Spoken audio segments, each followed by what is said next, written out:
ఇంకా తీటది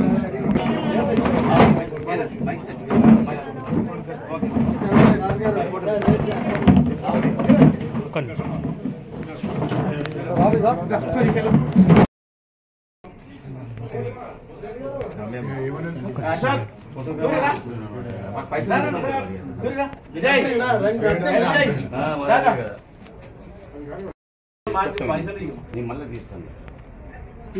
అవును నేను ఉంటానా కట్ చేస్తా వాళ్ళకి.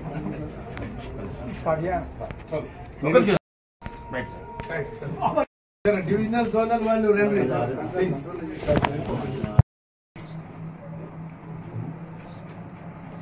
ఈరోజు all India retired railwaymen federation Secunderabad divisional ప్రాంగణంలో అంబేద్కర్ జయంతి ఉత్సవాలు జరపబడింది.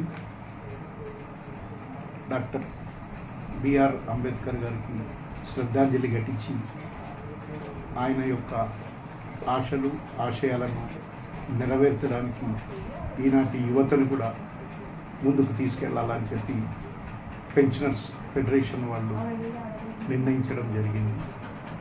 ఈరోజు మనకి కేంద్ర ప్రభుత్వంలో సీనియర్ సిటిజన్స్ కానీ పెన్షనర్స్ కానీ ఈ వ్యాలిడేషన్ ఆఫ్ పెన్షన్ రూల్స్ అనే చట్టం తీసుకొచ్చి మనకి ఇండియన్ కాన్స్టిట్యూషన్లో భారత రాజ్యాంగంలో ఆర్టికల్ 14, ఆర్టికల్ 21, ఆర్టికల్ 23, ఆర్టికల్ 41, 46, 47 వీటికి విరుద్ధంగా ఈరోజు పెన్షనర్స్కి అన్యాయం చేయాలని చెప్పి ఎన్నో కుట్రలు జరుగుతుంది.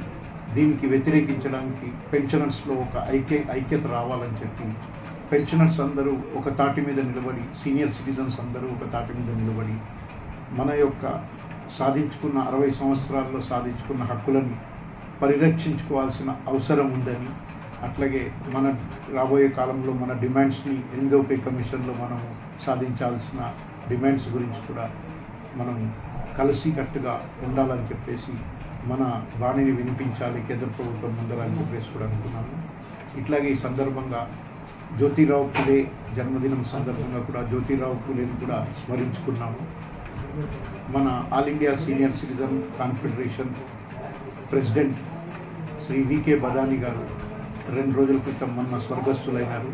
ఆయనకు కూడా శ్రద్ధాంజలి ఘటించి ఆయనకు కూడా నివాళులు అర్పించడం జరిగింది. ఆయన చేసిన సేవలు సీనియర్ సిటిజన్స్కి, భారతదేశంలో ఉన్న 17 కోట్ల మంది సీనియర్ సిటిజన్స్కి ఒక తాటి మీద తేయడానికి శ్రీ బదాని గారు ఎంతో సేవలు అందించారు. ఆయన 90 సంవత్సరాల జీవిత కాలంలో సీనియర్ సిటిజన్కి ఎన్నో పుస్తకాలు రాశారు. ఆయన ఈరోజు మన ముందు లేరు అని చెప్పి ఆయనను కూడా స్మరించుకోవడం జరిగింది.